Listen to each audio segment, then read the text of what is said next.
Good morning. My name is Sarah Fosholtz. I serve as the Board Administrator for the Texas State Board of Social Worker Examiners.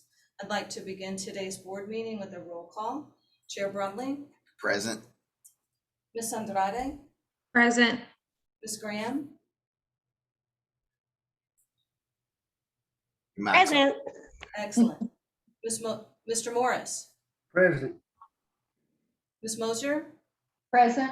Thank you. Ms. Ramsbacher. Ms. Rogers. Present. Thank you.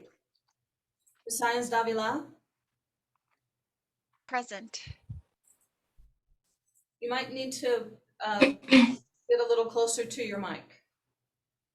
And Ms. Swartz. Present, sorry. Thank you. Present. Good, thank you. And with that, I'll turn it over to Chair Brumley.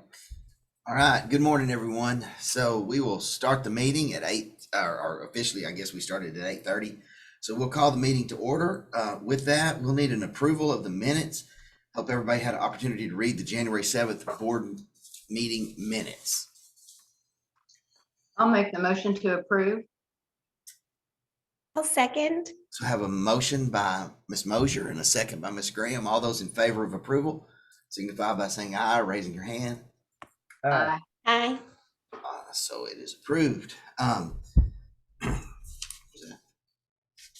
right. So item number 3 on today's agenda is board review of possible action regarding appeals of application for licensure denials, including Samantha Ungos and Bruce Ibarra.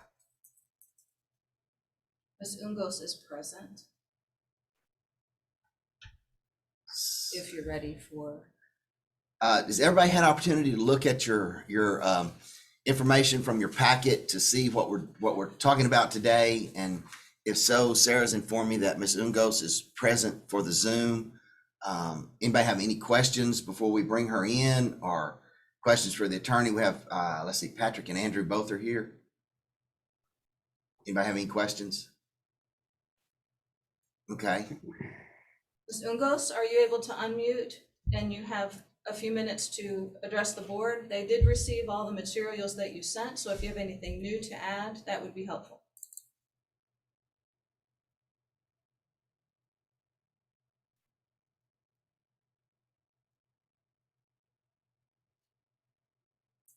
I see she's unmuted, but I can't hear her.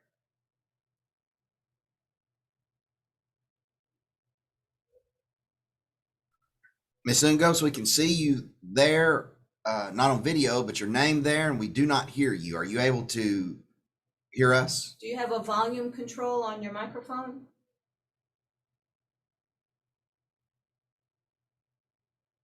Looks like you've logged it.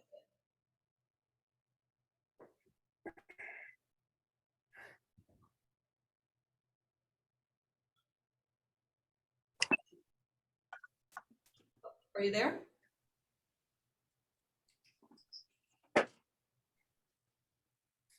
Hi, good morning. This is Samantha Ungos. Excellent. Good morning. Good morning.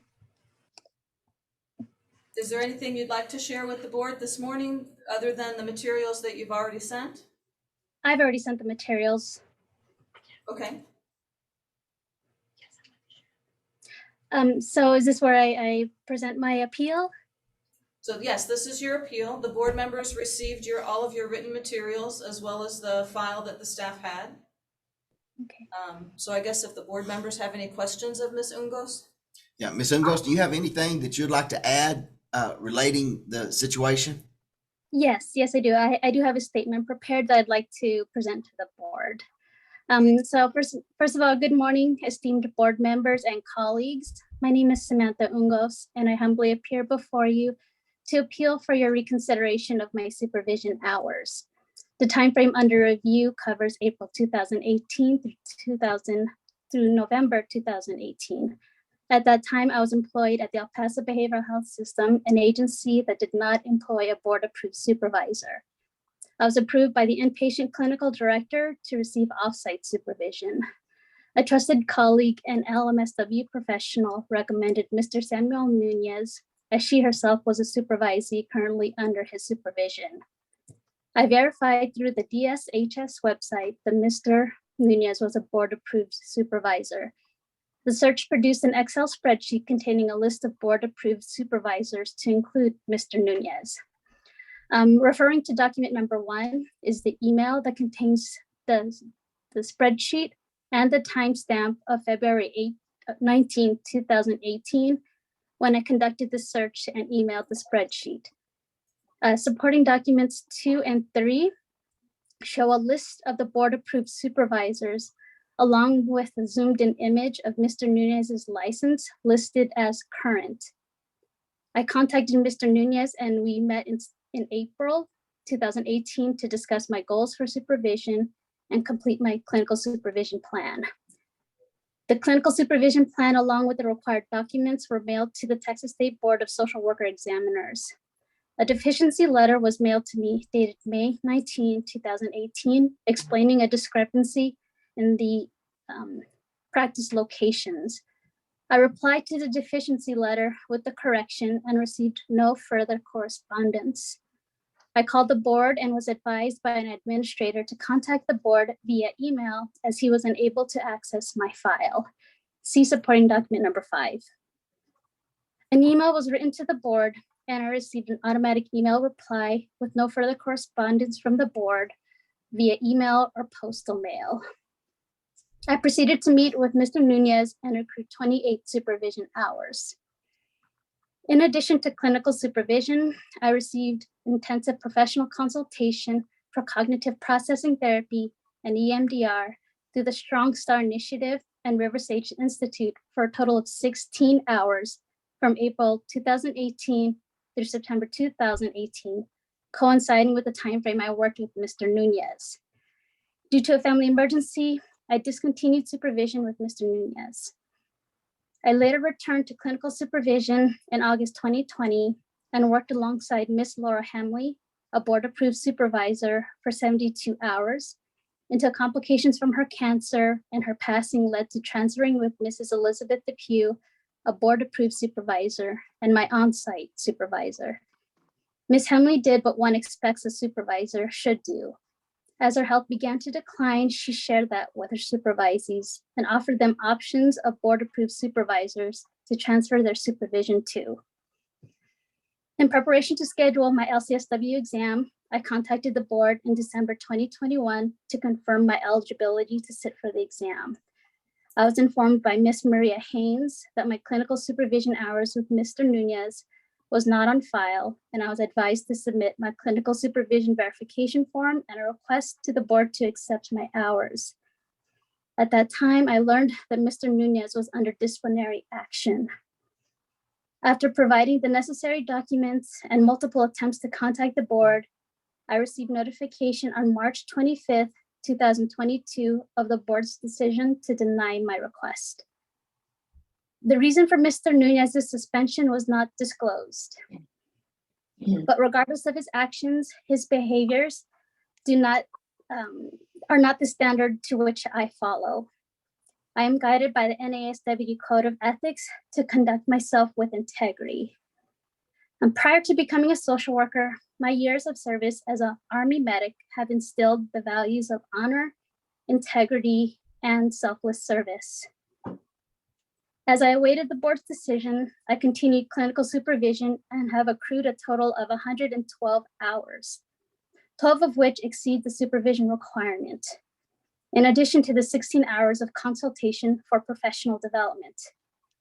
I have done my due diligence in selecting a clinical supervisor and had a level of trust and expectation in the board's responsibilities to uphold the integrity of the profession. There are missed opportunities for the board to inform me and several others of Mr. Nunez's suspension. To no fault of my own, my career and my family's financial security have been impacted. I appeal to the board to accept the 28 hours completed with Mr. Nunez. If that is not possible, I request the board to approve an accelerated supervision plan by allowing me to meet with my supervisor weekly for 2 hours to complete my supervision by the end of May. If there are any questions regarding my clinical experience, I do have my on-site board-approved supervisor, Mrs. Depew, here with me. All right, thank you very much, Ms. Ungos. Anybody have any questions for her while she is here with us? Brian, Yes, ma'am. I had one question. There's an email that's in our packet from Ms. Ungos to Maria Hayes. And in that, it does reference that she submitted her clinical supervision plan. Did we also sign off on when, and was that approved? That original supervision plan, because that would have been during the time of his suspension. And I did not see that in the packet. Thank you for your question. I looked for an approval in board records and I did not find it. I can't say that staff did not communicate an approval, but I don't see it in board records. Okay. I can confirm that Mr. Nunez, because of an error in staff operations, remained on the supervisor list that was posted until 2019. Okay. And in our packet, that's the So information. Oh, go ahead, Martha. I was just going to say, and I mean, I do think that Ms. Ungos did, as she did say, and I agree with her, she did her due diligence.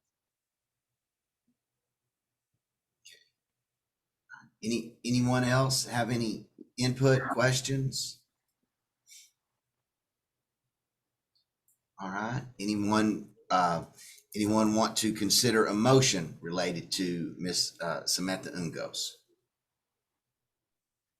I'm going to make the motion that we approve those 28 hours of supervision under Mr. Nunez so that she can move forward towards licensure. Okay, we have a motion for approval of the 28 hours. I'd entertain a second. A second. Who was that? Was it you, Jennifer? Jennifer. All right. Yeah. I'm slow on these yellow boxes moving around. So, all right. So we have a motion from Ms. Moser, a second from Ms. Swartz. All those in favor of approval of the 28 hours related to the supervision plan of Samantha Ungos, please signify by saying aye, raising your hand. Aye. Anyone not approved? Oh, seeing none, motion is voted on. It is carried. So, Ms. Ungos, I will let Sarah explain to you what will happen now. So Ms. Ungos, soon after this meeting, whether today or early next week, I will send you a letter verifying what transpired today, that the hours were approved under Supervisor Nunez, and I will copy that letter to staff, and then staff will take the next appropriate steps in regard to your application. Thank you so much. Thank you.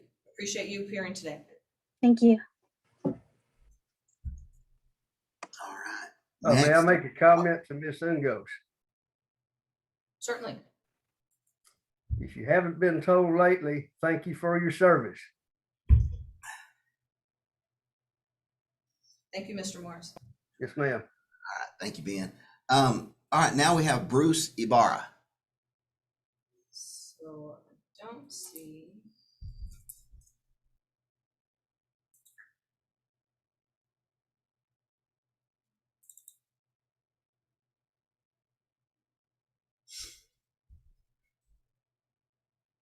I'm refreshing my view of the attendees. My search of Bruce and Ibarra resulted in none. But now I can't see any. There we go. So Mr. Ibarra, if you are logged in under a name other than your own, would you raise your hand so I can find you in the list of attendees?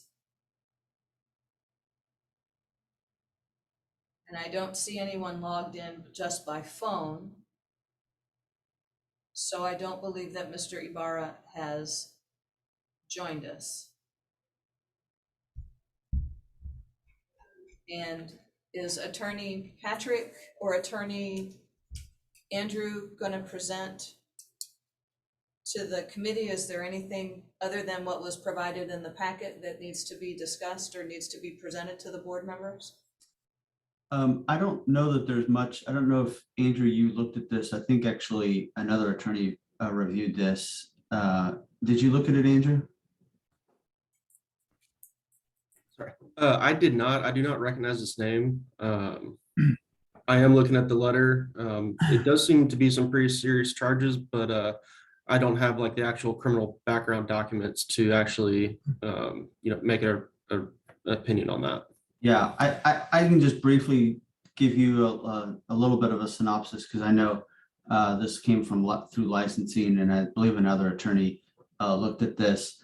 But he was convicted in 2003 of a felony for reckless manslaughter, which I believe resulted in the death of a child. And so that's why there's citations to the rules pertaining to abandoning or endangering a child or injury to a child, which are some of the reasons why we cited for the denial of his application. And he's applying for temporary licensure right now. I do not believe he's applying for full licensure currently at the moment, but I believe he may be applying. He's applying for temporary license to then apply for full licensure later. So staff did not feel like we could approve him based on that criminal conviction, and so that's why it's brought to your guys' attention to see if you agree with our denial or want to go a different direction. So. All right. Thank you, Patrick. Thank you, Andrew. Sarah, anything? I have nothing to add. Nothing to add. All right. And we have I think we have what you talked about, Andrew, is we have the letters, but not the actual history itself. So anybody have any information, questions that you want to ask or anything to add?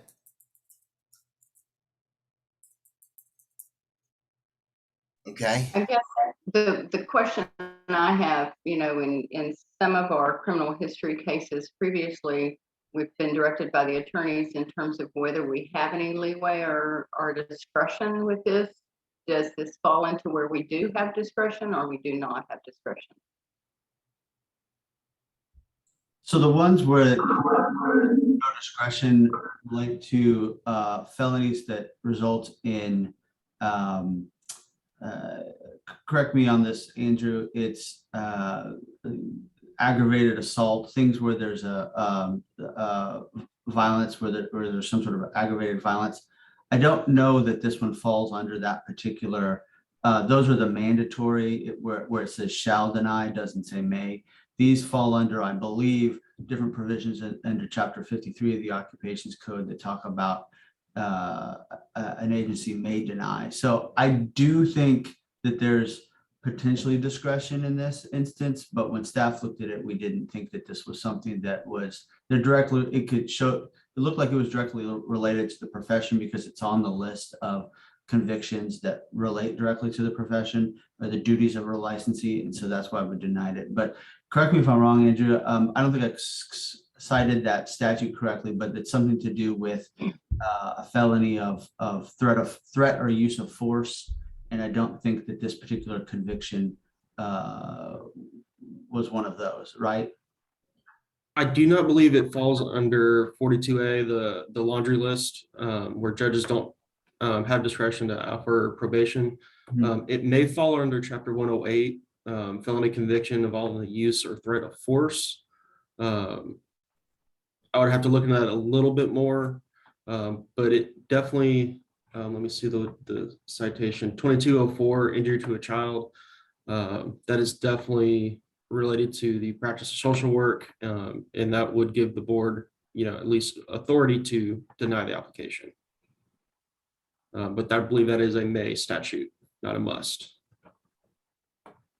Without input from the applicant in hearing what circumstances were, what information was there, I don't know that we have enough information. I don't see enough information. I don't know, board, what do y'all think?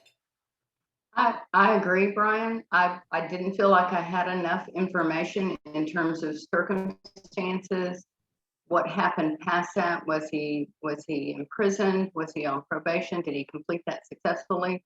And then kind of what his life has been like since that time to get to where he is now. I don't feel that I have enough information to make a recommendation on that. You know, I guess on this, since this is a temporary, a request for temporary licensure, if Mr. Ibarra is denied this and he wants to make an application for full licensure, and then if it is denied at that point, seek appeal again, I guess he has another option to do that if he would like to attend the meeting and give us some background. But at this time, I will entertain a motion from the board to either maintain the staff opinion of denial or to overturn. I move to maintain the staff opinion. I second it. And I have a second. So a motion by Ms. Graham, a second by Mr. Morris to maintain the denial of licensure application for Bruce Ibarra. All those in favor signify by saying aye, raising your hand. Aye. Aye. All right. Anyone opposed? Hearing, seeing none, we'll move on. Okay. Number 4, if I can talk, agenda item number 4, board review of possible action regarding agreed orders to be executed by the board. My latest information is that there are none for the board to execute. All righty. So we'll move to agenda item 5, board review and possible action regarding contested cases from State Office of Administrative Hearings, otherwise known as SOA. My latest information is that there are none for the board to review. Do the attorneys have any further update? Patrick, Andrew, y'all have anything to add? No, none? Okay. I am preparing a case, 3 cases. If you look at the, jumping ahead a little bit, the enforcement status report, all 3 cases from fiscal year 2016 are heading towards SOA.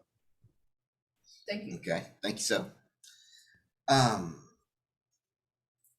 Number 6, report of agreed orders executed by the council's executive director. That's in your written report. If you have any questions, I'll be happy to try to answer those. So everybody hearing that, does anybody have any questions about the executive orders? Hearing none. Our agreed orders, I don't mean that. Number 7, agenda item number 7, report of cases dismissed by the council's executive director. And that was in your written materials. If you have any questions, I'll try to answer those. Hearing none. We'll move to number 8, status report of quarterly enforcement case activities. That's in your written report. Attorney Andrew pointed out that the 3 SOA cases listed on 2016 are being prepared for SOA. If you have any other questions, please let me know and I'll try to answer them. Anybody? Yes, Oh, yes. I got here last night and this Austin weather is killing my allergies. So number 9, report of compliance with agreed orders. Again, that was in your written materials. If you have any questions, I'll be happy to answer those.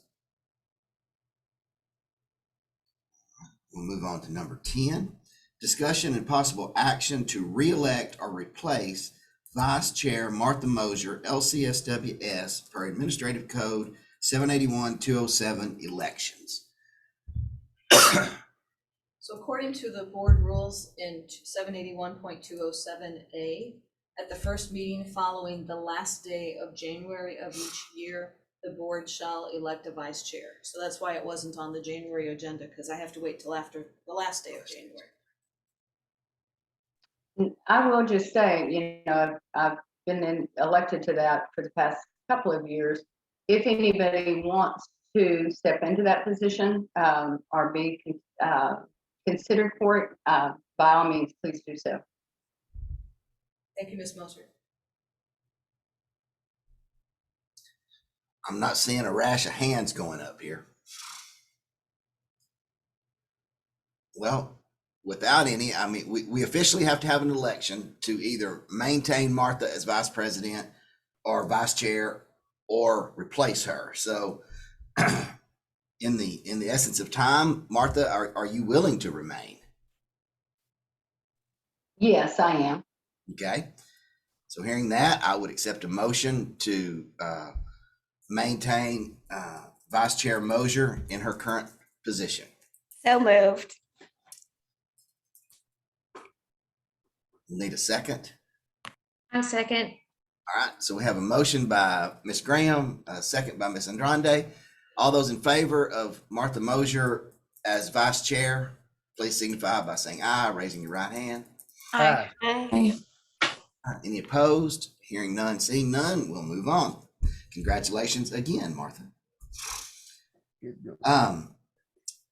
So we're on 11, which is report from committee chairs.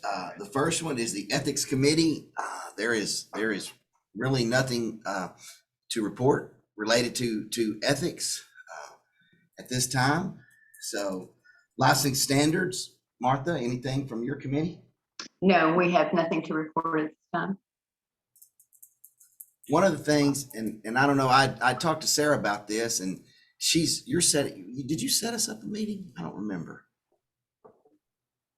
I think we do have one. Rules Committee met on March 25th.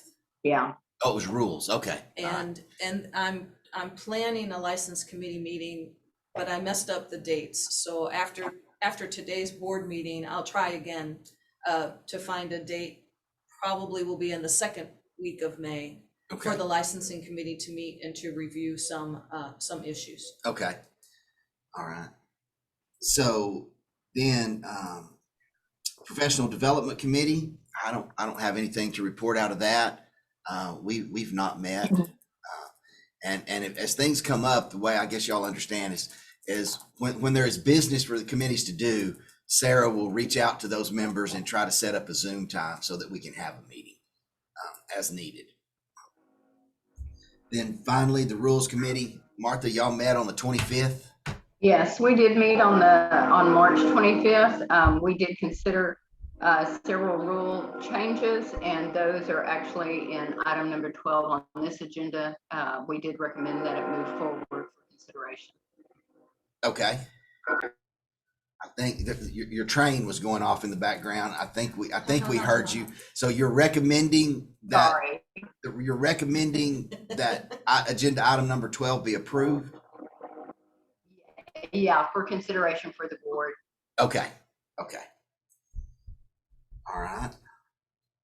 That will move us to agenda item number 12, which is discussion and possible action concerning potential rules in Title 22 of the Texas Administrative Code as recommended by the Rules Committee on March 25th. So I'll call these, and we have these in our packets if y'all had time to look at them, but we'll just take them as they come here. So I'll start with A, 781-304, relationships with clients, to remove redundant language that currently stated in 781-310 related to billing and financial relationships. Do you have anything other than what's in the packet, Martha? No? All right. No. What was in the packet is, and it's pretty simple changes, just it was kind of petty. Yeah, so everybody can see it. It's on your screen now. So so it's redacting all those things that are marked out. Right. All right. Patrick or Andrew, can we do these one at a time, or should we just do them all at the end? You can do them all at one time, or you can do them individually. I guess the difference will be is if anybody wants to make changes, it's or doesn't like one of them, it's better to do them individually. But and essentially for this first one, all we're doing is taking a duplicative language that's already in another rule and just cutting it out because it's already in 310. So we've felt like why have it twice in 304 and 310. So it really doesn't change much other than makes that rule quite a bit shorter. Right. Easier to read. So right. All right. So so this coming from a committee, we don't necessarily need a motion. So we will just ask for a vote here. All those in favor of accepting the rule as put forth, please signify by saying aye, raising your hand. Aye. All right. Any opposed? Seeing none, hearing none, A is adopted. I'm sorry, Chair Brumley. Attorney Patrick, is that correct that a motion isn't needed because it's recommended by a committee? Well, we don't necessarily have to follow Robert's rules. I think we repealed that part. So we do need official vote of the board though to approve it. So you can follow the motion procedure if you want, but I believe that's the motion procedure is required by Robert's rules, and we're not bound or required by Robert's rules. Okay, thank you. Okay. Sorry, I just wanted No, to jump. absolutely. I don't want to screw it up. They've worked hard on this. So B, 781-401 and 781-406, qualifications for licensure and required documentation of qualifications of licensure. To remove the requirements that supervised experience must be obtained within 5 years immediately preceding the date the application is received. So, Martha, Sarah, anything, the history of this or what we're doing here, or Patrick? So if you'll. Well, we've had a lot of appeals related to this and that 5-year cutoff. So and some of the other professions, that criteria is not there. So it was recommended that we remove that 5-year requirement in order to be more in line with the professional board and people not be hindered by that. And it doesn't change, this doesn't change the number of hours required to obtain LCSW licensure or the compact time frame between which it happens. It's just, it takes out that overarching 5-year window. Is that my understanding? That's correct. So the provision that supervision experience must occur at least 24 months, but no more than 48 months to accrue the 3,000 required hours. And I think it's 100 supervision hours. That remains intact. Okay. So, and so I know, and there are, as Martha indicated, there's several appeals that, based on our decision today, can be dealt with regarding the outcome of this. So, anything you want to add, Patrick, on this, or? The number of appeals keeps growing, so we keep this is a problem that's continually getting larger, I think. So, and this was the last time what we had talked about creating a solution. So this is that solution to fix this issue with what's coming up with quite a few people waiting for this change. Okay. And to clarify, after this board votes today, according to the rulemaking procedure, the council must approve and publish proposed rules. The council next meets in May. So I have scheduled appeals for July because that would be the earliest that the board would be able to take any action, knowing what rulemaking was in progress. All right. Sarah, just remember after the council, these rules have to go to the OOG office. Certainly. And so sometimes that it's delayed us about a month or two. Certainly. Thank you. I appreciate that. So the rulemaking process might be longer than any of us would like, but at least we're beginning. Yes. So with today being the starting point on agenda item 12B, so Martha, your committee, as indicated, has recommended that this change be made. So all those in favor of making the change to remove the 5-year period as indicated in the rules, please signify by saying aye or raising your right hand. Aye. All right. Any opposed? All right. Hearing none, we'll move forward. So we're on agenda item C, 12C, 781-803 severity levels and 781-805 schedule of sanctions. To clarify and simplify the guide by combining level 2 and level 3 into a single level of suspension of a license for any amount of time, and to increase the possible administrative penalty to the maximum allowed by law.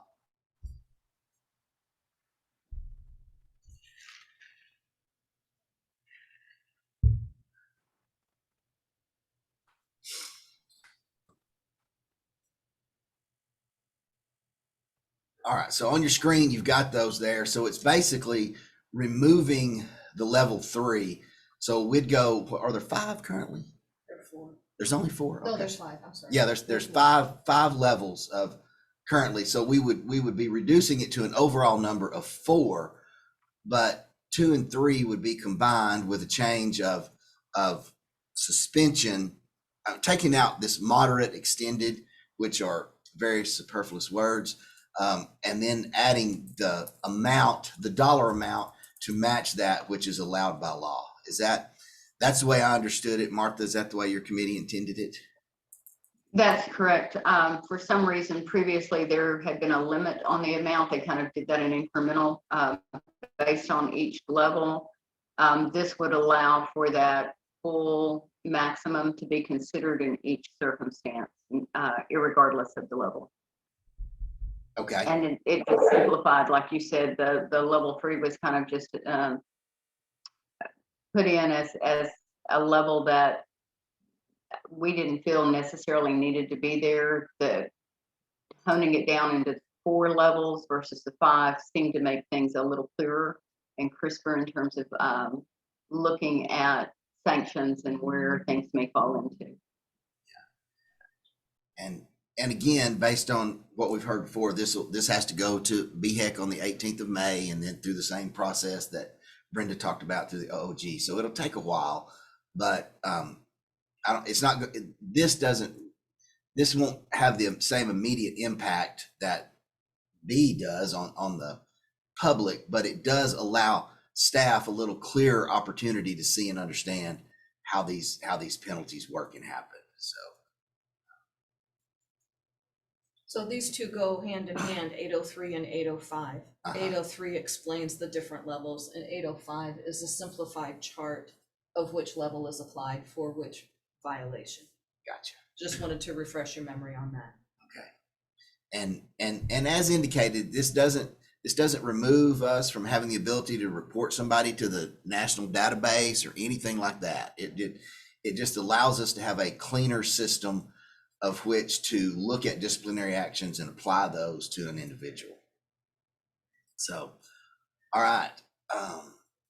All those in favor of accepting the changes to 781, 803, and 805, please signify by saying aye, raising your right hand. Aye. Any opposed? All right, seeing none, hearing none, it does carry.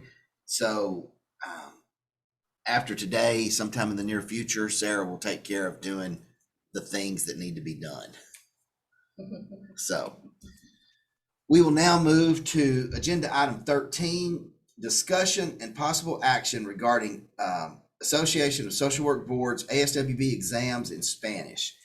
And we briefly discussed this in January, and I know ASWB has come out with some information I think Sarah's going to talk about, and we will also hear from some of our community partners.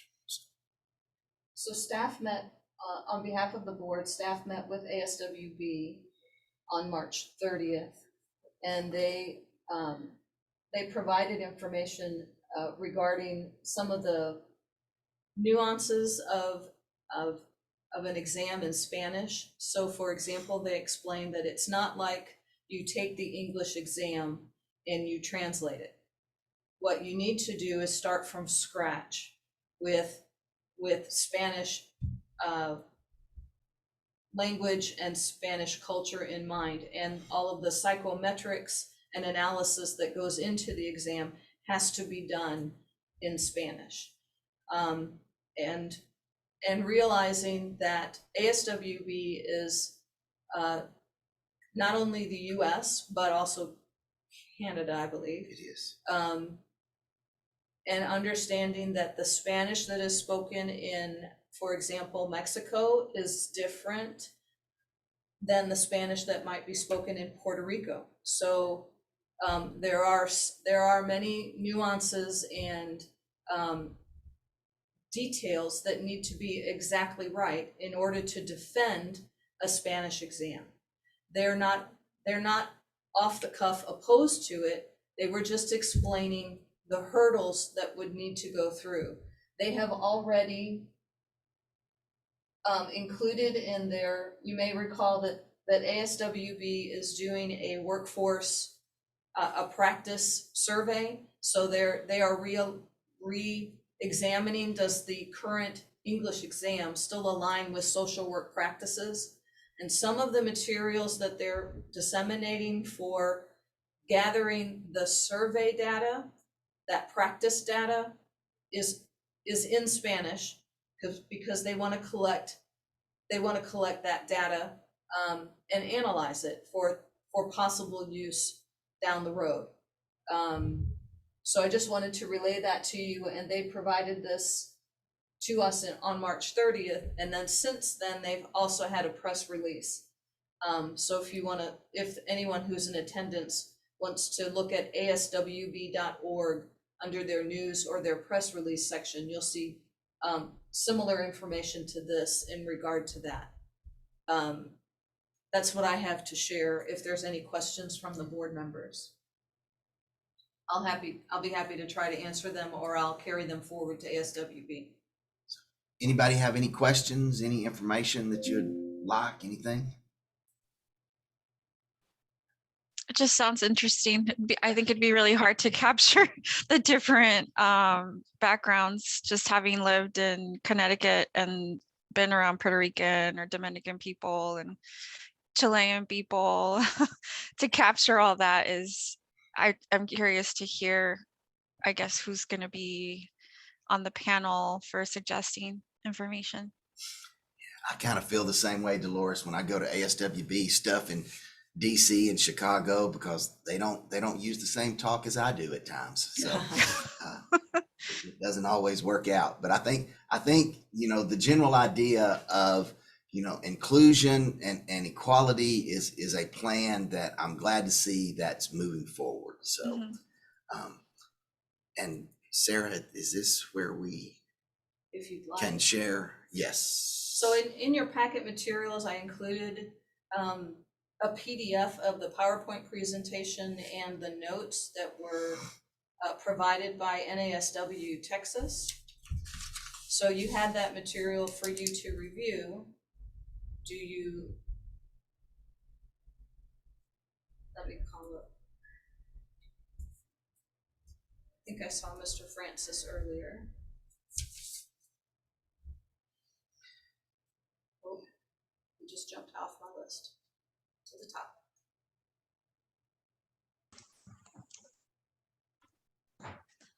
top. Good morning. Can y'all hear me?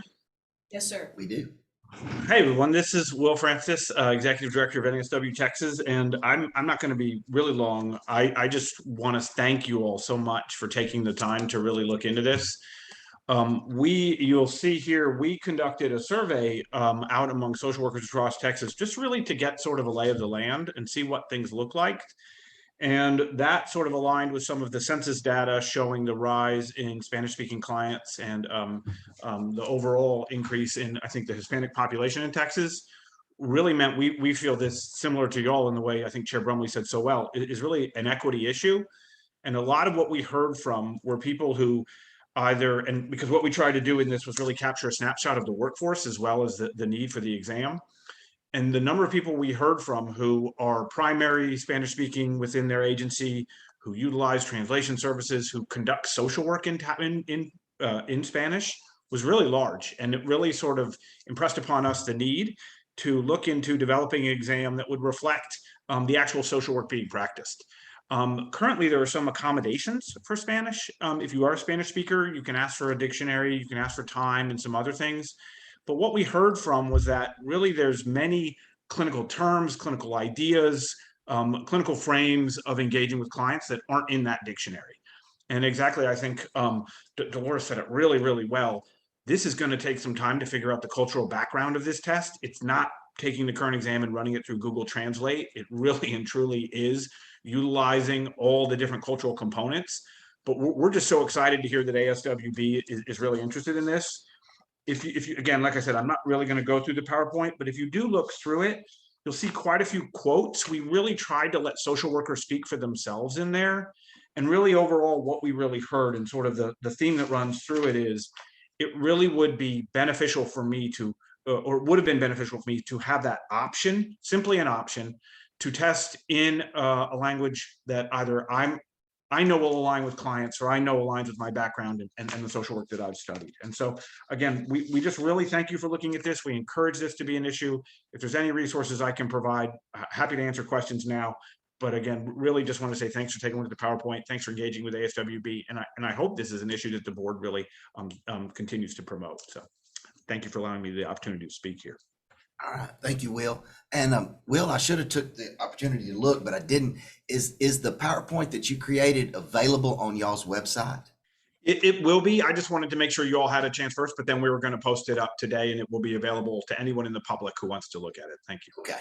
All right. Thank you, sir. All right. Any board members, y'all have any questions, any input related to what's going on with the test? Yeah, Brian, as a retired educator, it seems to me that having that available in a more familiar language could sure help with test anxiety. And sometimes just test anxiety can really alter things. Looks to me like it would be doing the right things for the right reasons. And as it progresses, it can get more particular with the individual nuances and dialects. But I think just having it in general available, to me, I could see some good folks thinking, man, I feel better about taking the test. And right then your test scores can have the potential for improving. I like it. Absolutely. All right. Anybody else? All right, we'll move on to agenda item 14, which is discussion concerning reported limited opportunities for LMSWs to accrue post-license supervised experience hours. I think this was requested. Dolores, did you request this? I did previously. Okay, all right. So, well, I'll just turn it over to you.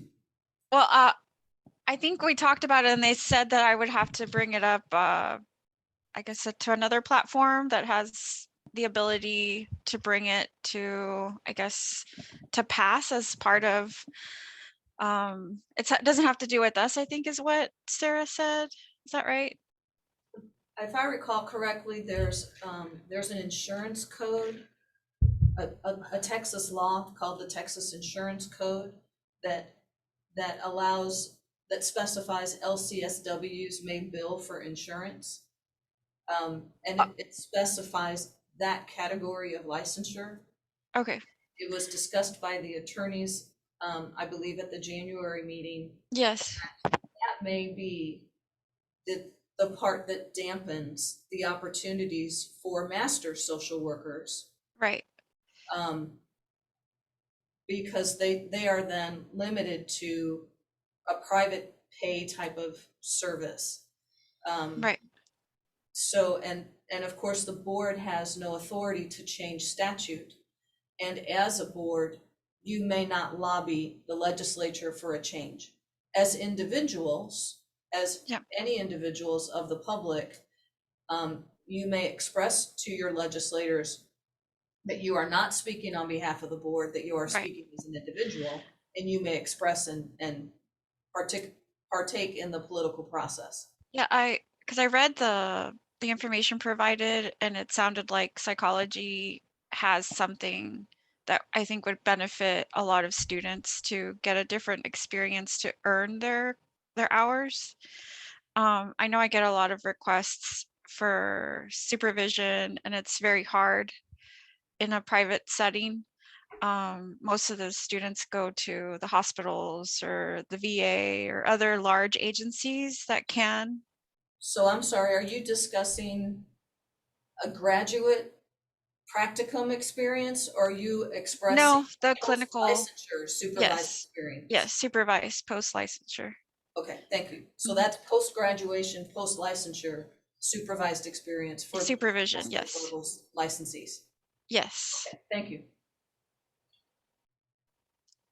I didn't mean to interrupt you. I just wanted I just think it'd be I don't know how it would work to get an opinion on this from students, to hear what their thoughts are about earning those hours? Because I know that even finding a supervisor is difficult. I've had requests from like Austin, and finding agencies that are willing to take students for supervision. And Dolores, you're confusing me. So, Uh-huh. so when you talk about a student, you're talking about someone who has their LMSW and is seeking to become an LC. Yes, I keep saying student because I Yes, think okay. of them as a student, but yeah, Yes. they graduated and they're looking Okay. to get their hours so they can become LCSWs. And one of the things that that we're looking at and I'm sure all of y'all, you get requests from, somebody in the social work world looks you up and sends you an email or calls you. And I get those all the time. And I talked with Sarah briefly about this. Somebody had called and asked me very simply, how do I find a supervisor in LCSWS in my area? Well, I didn't know. So I went through the process and looked. And then I took it a step further and said, well, how do LCPs find their people? Or are these? So I looked at all of our things, and they're a little bit different. I mean, you can do it. It takes a little effort, but then that doesn't necessarily mean once you find them that they're going to accept you, or Right. I mean, there's all kinds of other things other than just a list. Right. So I talked to Sarah and Tim about it, and I think it's going on one of these committees. I don't know which one you told me. Oh, okay, great. So right now, if you're at www.bhac.texas.gov, from the homepage, you'll select the social work examiners, and there's a list. I'm sorry, I went from social work examiners to find a supervisor.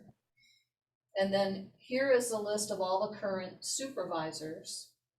So a master's level looking for clinical supervised experience would click on the list of current LCSW supervisors, and you get an Excel spreadsheet, which I'm now going to have to stop that share.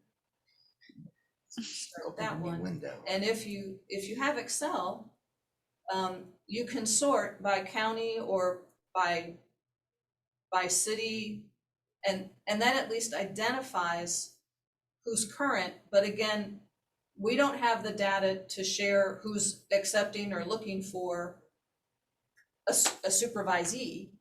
Right. That legwork has to be done by the applicant or by the licensee.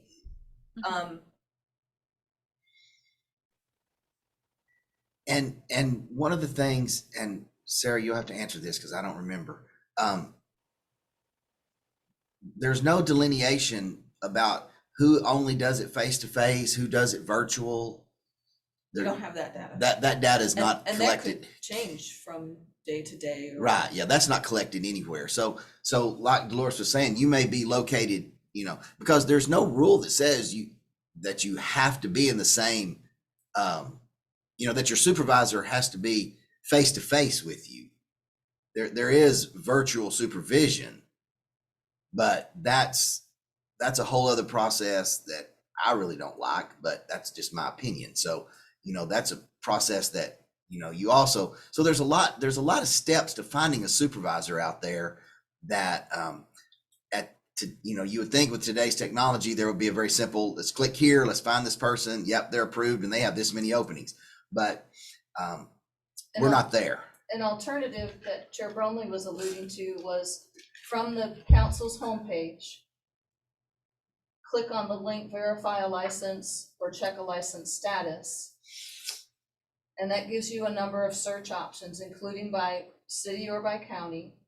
You would select the Texas Behavioral Health Executive Council, select a social worker, click continue. And it says endorsement, but select supervisor there. And I'll just, by example, say Austin, and I'll tell it I'm not a robot, and click search, and it will give you a list, waiting, of those that match your parameters for the search. So that's the same as the static list, except the static list, I think, is done on a monthly basis. That Excel spreadsheet is done on a monthly basis, and the one I just showed you is updated immediately when the database is updated. And if you click on that individual's name, it'll give you a little bit, I mean, it'll at least tell you how long they've been licensed, or, it tells you a little bit more about them.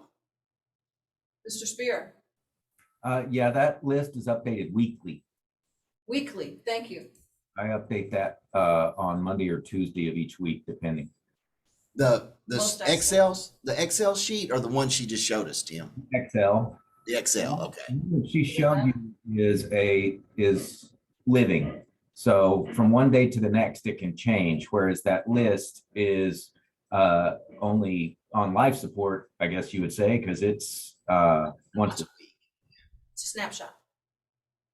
Thank you. All right. So anybody have anything else about agenda item 14? All right, we'll move to 15. Discussion and possible action regarding the jurisprudence exam. So this is a standard agenda item, and I think the results are just as standard, or the report is. So we had that, because I remember seeing it. It's Yeah, there. so that report was in your written materials. I don't think there was anything new or different really about it. I don't recall anything remarkable about it either. Yeah. So, We have had some recent and upcoming rule changes, and I have in my notes to check through the exam and make sure that as those rules are adopted, that the exam stays in alignment. So I'll keep you informed on that, but that's in my notes to do. So if you have any questions about this particular report, I'll try to answer them now. anybody have any questions, anything about the jurisprudence exam? All right. We'll move to agenda item 16, report from the board chair concerning current challenges and accomplishments, lawsuits, interaction with stakeholders, state officials, staff, committee appointments, functions, workload of the board members, conferences, general information regarding the routine function of the board. I don't really have anything other than I'll be going next week to an ASWB meeting for the Regulatory Education and Leadership Committee, just looking at national regulation issues. So that's coming up. As indicated, we have a BHEC meeting in May the 18th. Asia, are you still out there? Asia, you're the public member, so you're there. All right, so you're good to go for that. Okay. So then we'll have 17 agenda item, report from the board delegates to the Texas Behavioral Health Executive Council regarding the activities of the council, including rulemaking actions taken at its February 1st meeting and other council updates. So that's in there in your packet, and that's just there's a standardization committee that's out of BHEC that's looking at making some changes, and Sarah's got them up there. Does anybody? I'm sure y'all had opportunity to look at that. I don't know that there's anything really earth-shattering in there. A lot of things like we saw in our own rulemaking process, cleaning things up, trying to create some consistency between the boards that are all housed under BHEC. So anybody have any questions or any thoughts or input related to agenda item 17? I do have an update and a shout out to thanks to Brenda Skiff and any staff that may have assisted her. The consolidated rule books were updated on March 9th to include all of the rules that you see listed in item 1 on the summary that's displayed. Also, thanks to Brenda Skiff and related staff who forwarded the proposed rules. They were published today in the Texas Register, and those that subscribe to our email updates would have received an email early this morning regarding those proposed rules being published. So the call for public comment is now open for the rules that are listed in item number 2 of this summary. That's all I have. Okay, thank you, Sarah. All right, anything, so agenda item 18 is a report from the board administrator concerning operations, organizational, staffing, workload process, information, rulemaking, customer service, accomplishments, inquiries, challenges, media, legislative, stakeholder contacts, concerns, projects, general information regarding routine functioning of the program. So I'm trying to share. I did include in your meeting packet information from ASWB about an exam update on performance data release. This is the last October, we were approached by certain stakeholders. It didn't share. It didn't. Sorry, I lost my mouse. There, how we going? Now we're going, it's Okay. there. So they again, this is in their press release regarding their work on gathering and analyzing and compiling the demographic data. There's some technology build out that needs to happen. But I just wanted to alert you to that progress is continuing, and the work is continuing on that. On March 30th, let's see, that was the March 31st press release. On February 28th, the Behavioral Health Executive Council staff held a lunch hour Zoom town hall, and that was well attended. At this time, I don't know of a future date for another one of those, but that again, if you subscribe to our email updates, you'll get notice of that. We talked about the rulemaking.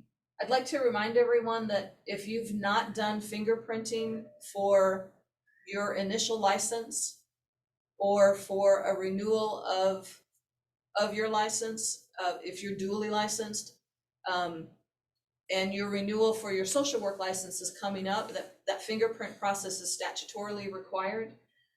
We do have a fingerprint information webpage that talks to you about it. I encourage you to go online and complete the renewal process as early as you can, up to 60 days before your actual expiration date. During that renewal process, you'll see a link that gives you an agency code, and you'll use that agency code to complete your fingerprint process.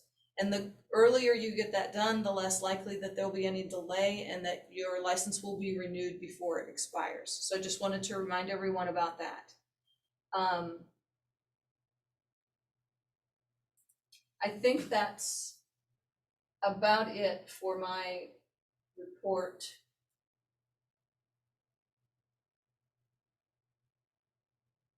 Yeah, I think that's it. Okay. So if there's any questions about what's going on, I'll try to answer those questions for the board members. All right, agenda item 19, discussion and possible action regarding future priorities and activities of the board. Anybody have anything that they want to see us talk about in the future?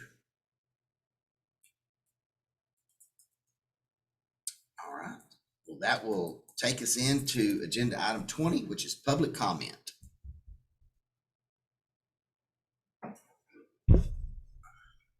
So for members of the public who wish to give public comment, please use the raise hand feature.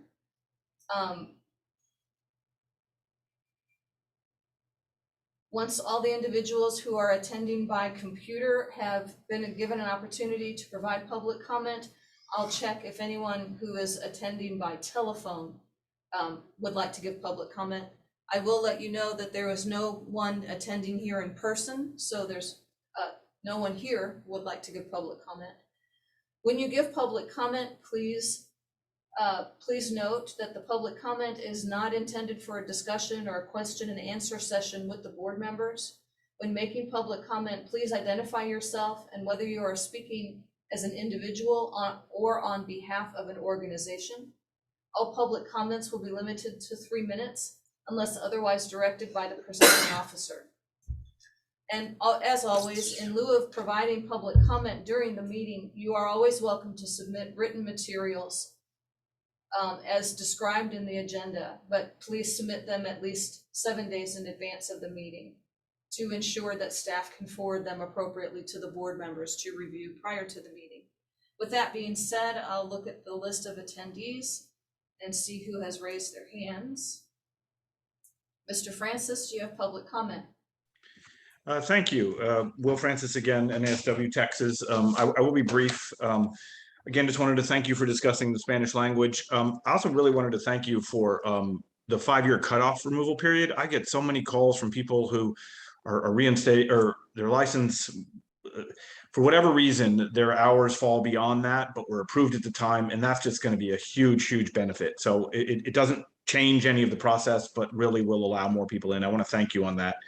I just wanted to raise a couple things. I wanted to raise an issue that is really being talked about out there, and I think maybe the board could potentially weigh in on in the future, but it's on paid internships for students in schools and what that looks like, and students who are in situations where they're not being paid. And I think there's really a larger, really interesting equity discussion about what it means to be in a placement, performing social work, and how that's being compensated and recognized. And I think that's a really important conversation that'll be lifted up both probably at the legislative level and for sure at the grassroots level. And I think it's something that the board could really potentially reflect on and see if there's a space for your voice and or opportunity to maybe uplift conversations to happen. So just wanted to give you all a heads up on that.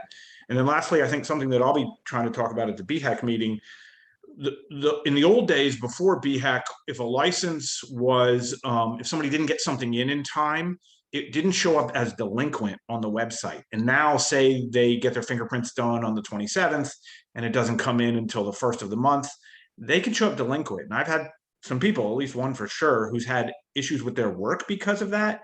And my hope would be that this board could really think, hey, maybe there's a way to, if somebody has within 7 days or 15 days or something along those lines, waiting on staff to process documentation, they wouldn't necessarily show up as delinquent on the website. So we could support their work and understand that things happen, sometimes delays from an administrative level happen, and it just doesn't reflect the accuracy that they still have a license. They're still there. The rules itself say if you're delinquent, you're not allowed to practice. And that could really, really, really hurt someone. And so I think maybe we just need to think about what it means to call someone delinquent and could we potentially move that needle a little bit. So just wanted to put that issue out there for you all, and I appreciate you guys letting me have the chance to speak.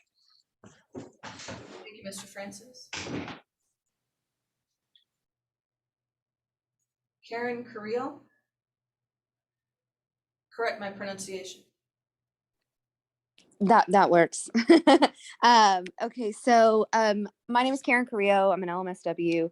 I have filed a complaint, and several other have filed a complaint against a social worker, and it's coming up on 2 years.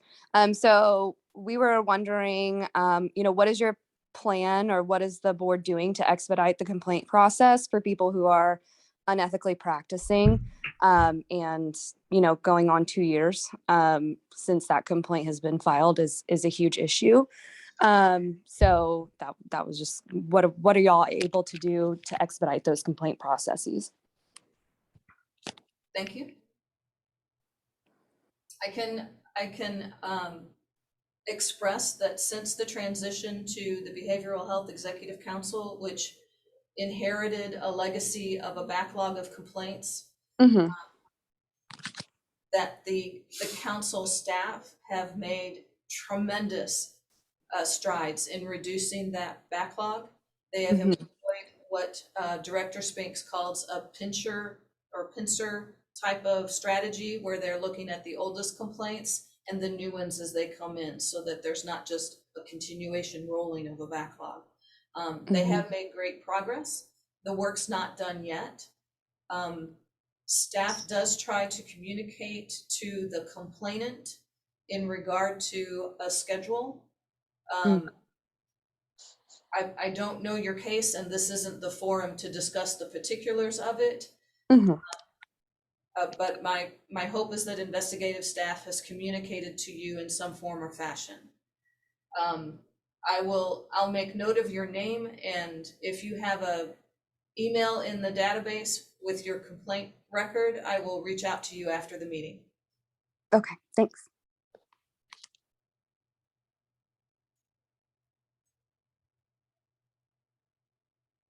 Is there anyone else who'd like to give public comment?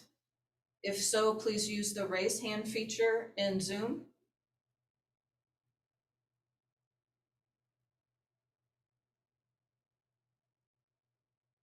I see no one else, and I see that no one has attended by phone. So I believe that that ends public comment.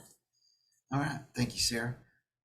So agenda item 21, announcements, comments not requiring board action, such as statements regarding conferences and other recent or upcoming events.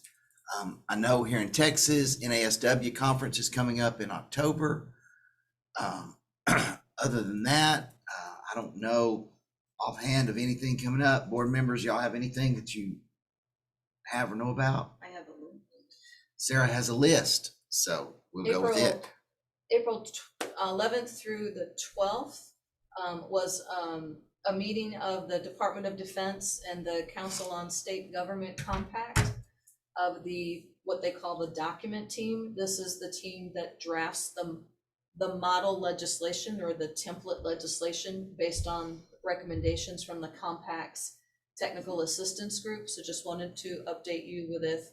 I have no specific information about what transpired at that meeting, just that the meeting occurred.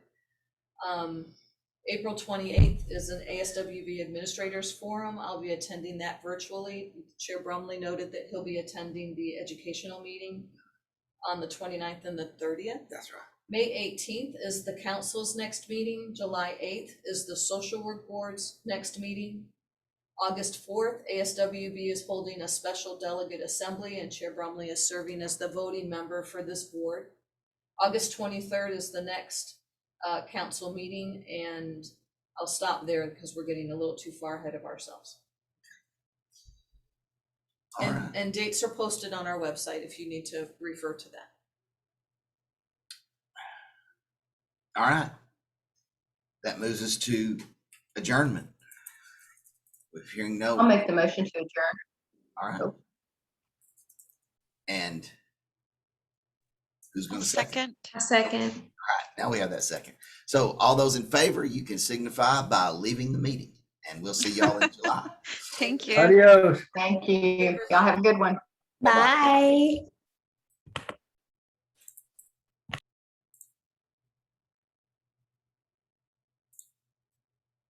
All right.